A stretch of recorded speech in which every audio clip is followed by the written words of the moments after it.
like to see yourself become a meme in real time because you have as well? So goofy. Like,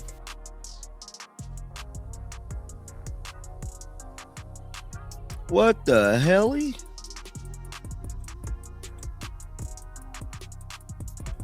it's so goofy. Like, everyone, it's getting world. A professional basketball player is giggling at the fact that she has become a global meme.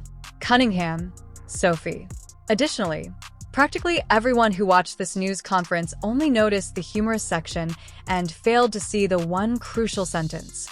But honestly, I've been like dying in my bed, so I haven't really seen. My mom's keeping me up to date on everything, but it's funny. It's cool. I didn't even mean for it to blow up like that, but you know, the internet does what the internet does. Do you have a favorite one of the ones you have? Yeah, Statue of Liberty. Dude, that is my favorite one. I feel like we need. The Statue of Liberty is her favorite.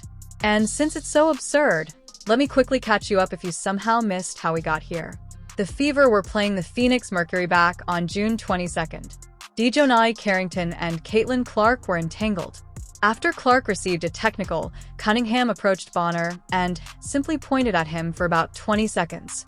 Just a finger raised in the air, no pushing, shouting, or trash talk. On her own podcast, she later acknowledged that it was possibly the most foolish thing she had ever done and that she only continued because she could tell it was making Bonner nuts. Her visage was altered via the internet to appear on the Statue of Liberty clutching a tablet that said, "Don't you point at me." And it was done. NFL clubs ran it, and brands ran it. That is the exact moment a role player turned into a household name. One with the White House posted with the president in it. If you have any Thoughts under? You know, I think everyone around the world is posting it. Every company has done it. They're just the ones that also get on board, and so I don't really. Watch how she manages the largest version of all now. The meme, which included President Trump's visage making the point and was directly stolen from her gesture, was posted by the White House on June 30th. She essentially shrugs in response. Everyone is sharing it. Every business has done it. They are merely an additional account that joined. For someone whose likeness was recently utilized by the current US president, that is an astonishingly laid-back response. And keep in mind that she has previously gone viral. She gained notoriety early on as the enforcer who intervenes to keep Clark safe. Thus, she is unafraid of her celebrity. Hold on to that mindset because it will clash with something her own head coach said that same week in a matter of minutes. And when you hear the two of them back to back, you'll see why many believe Cunningham simply took a very subtle, icy jab at the person who determines how many minutes she gets to play. Group who is posting about it. I think our fans voted a lot of players in the top 40, which just shows how much they care. She keeps going back to the fans who cast ballots for players, which is the ideal approach to access the smaller storm that lies beneath all of this. A 30th anniversary poster featuring 30 of the league's best names, both past and present, was released. Paige Buchers, Asia Wilson, Angel Reese, Kelsey Plum, and yes, Sophie Cunningham herself were all on it. Caitlin Clark stopped right there. The anniversary poster does not include the league's most marketable player in decades. Fans erupted, began photoshopping Clark back onto their own versions, and accused the league of ignoring its own golden goose. Then, according to Darren Rovell of See Elect Media, the true cause emerged. There is a conflict about licensing. The rights to Clark's name, number, and likeness are secured by her 8-year, $28 million Nike contract. Additionally, the firm who printed the poster is not a licensee of Nike, so it is illegal for them to include her on it. It wasn't a snub then. However, timing is everything, as it happened the same week when rumors circulated claiming WNBA players had ranked Clark as the league's 11th best guard. No matter how you phrase it, that seems like sheer jealousy to the person who is solely responsible for the ratings. Whether it's fair or not, the whole "everyone is insulting Caitlin Clark" narrative was about to explode. How are you feeling after a few days away? I'm just it's not like I'm like dying in my bed, so I haven't really seen. My mom's keeping me. You know, I think everyone around the world is posting it. Every company has done it. They're just the ones that also get on board. First, give credit where credit is due. She wasn't avoiding anyone. Due to an illness, Cunningham had missed 2 consecutive practices. She claims to be exhausted and is merely attempting to regain her energy while she sits there. Add a regular Friday practice availability, that is a role participant.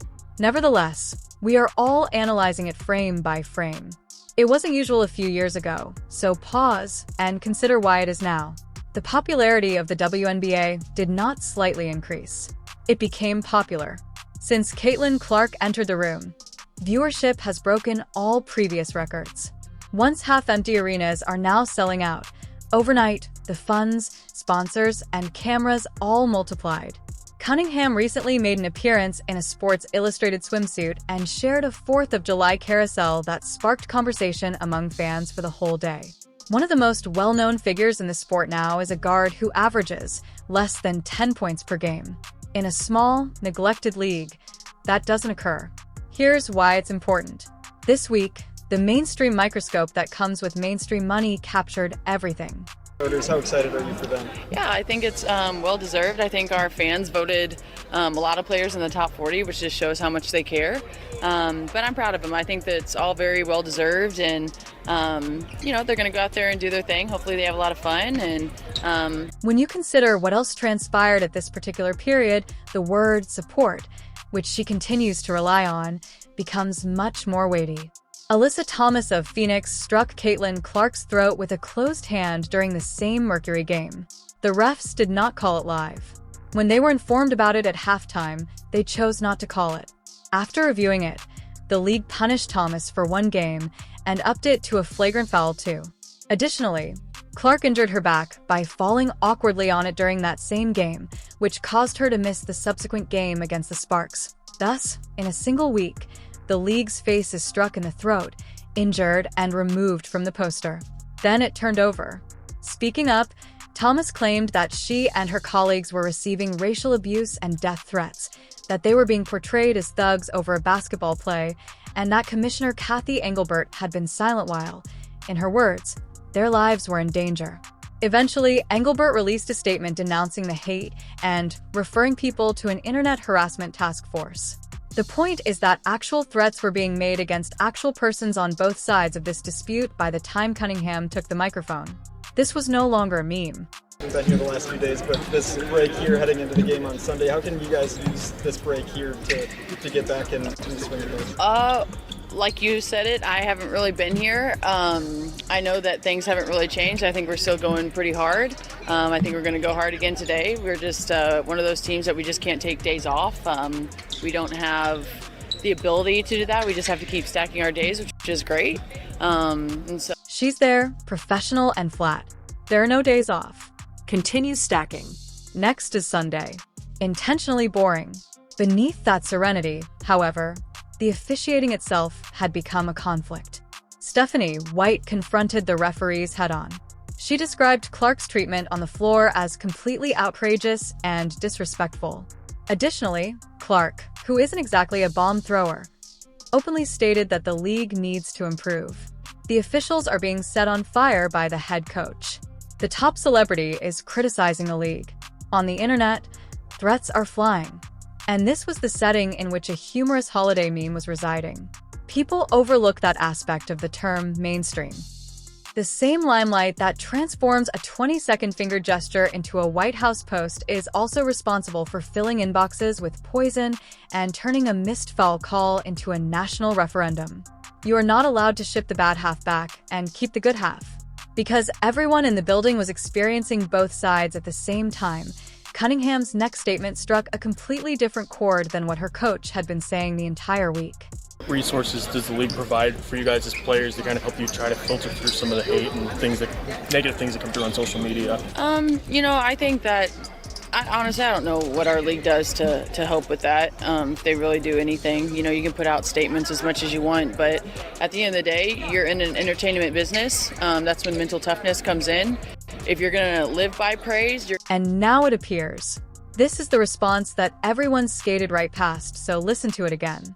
When asked what the league actually does to shield players from the trash on the internet, she essentially responds, "I don't know, and honestly, it doesn't matter because you can put out all the statements you want. But at the end of the day, this is an entertainment business." That is a loaded statement that targets more than she is revealing. The official announcements, task forces, and strongly worded league releases, according to her, are all just noise. The job itself remains unchanged, and from her perspective, it is inherently hateful. That is just one athlete being brutally honest about the reality of celebrity on its own, and many athletes share this viewpoint. It did not, however, fall into a vacuum. It happened the same week when her own head coach made a statement at a podium that seemed to be the exact opposite. Thus, the subject shifts from what Sophie believes about hate to Sophie Cunningham discreetly informing her own coach on video that the podium speeches are pointless. She doubles down, so keep going. On the individual person to have mental toughness. Some people can deal with it, some people can't. And I think you can see the ones who can, and unfortunately there are some who can't, and it's not beneficial to them, but you can't control what other people say. You will perish from hatred if you want to live on praise. Mental toughness depends on the person. While some people are able to manage it, others are not. That is a difficult philosophy. The player bears the full weight. No one is coming to your aid, so toughen up, exercise self-control, and cope with it. Here's what her coach, Stephanie White, stated that same week. To be fair, White wasn't discussing memes. White was reacting to racial insults and death threats directed at Alyssa Thomas. It's important to note that White used to teach Thomas in Connecticut, so this was a personal matter for her. She got up and declared that the entire situation was just intolerable. According to her, the league is dealing with racism, homophobia, toxicity, and outright absurdity. She claimed that it is easy to just not be a jerk and that you cannot claim to be a WNBA fan if you are among those who engage in such behavior online. She placed the crowd under pressure. She put pressure on the league to defend its members. When two coaches and players are in the same building during the same week, during the same storm, one of them believes that the league and the fans need to make the necessary changes, while the other believes that the players need to make the necessary changes. That disparity is quite large. These are two entirely different beliefs about how to endure fame. The speeches are ineffective, and Cunningham chose the one who whispers. Yourself, how you treat people, speak up, and support people who, maybe don't have a voice or don't have the courage to do that, but it's one of those things. You're in the entertainment business, and However, she doesn't leave it as icy as that clip suggests. She concludes by saying, "You can influence how you treat others, and you can stand up for those who don't have a voice or the confidence to use it." Therefore, the possibility that Cunningham and White aren't really fighting is extremely real. It's possible that they're responding to two distinct queries. White is discussing racist harassment and death threats. Cunningham usually discusses offensive remarks and silly images. You have to protect people from one of those. You can claim that the other one is included in the salary. Are two teammates conversing directly past one another, or is it a jab at the coach? To be honest, I believe it is a little bit of both, and I believe Cunningham was quite aware of how it would sound. This is when it becomes awkward because, even for her, that "I don't care" phrase has a clear limit. For Cunningham, this is not speculative. A Pacers security executive intervened after an Indianapolis man was accused of menacing her and stalking her. It's not a meme. That is the most repulsive way for the same renown to end. Remember that she has already dealt with the version that appears in a trial, not just a comment section, when she dismisses the criticism.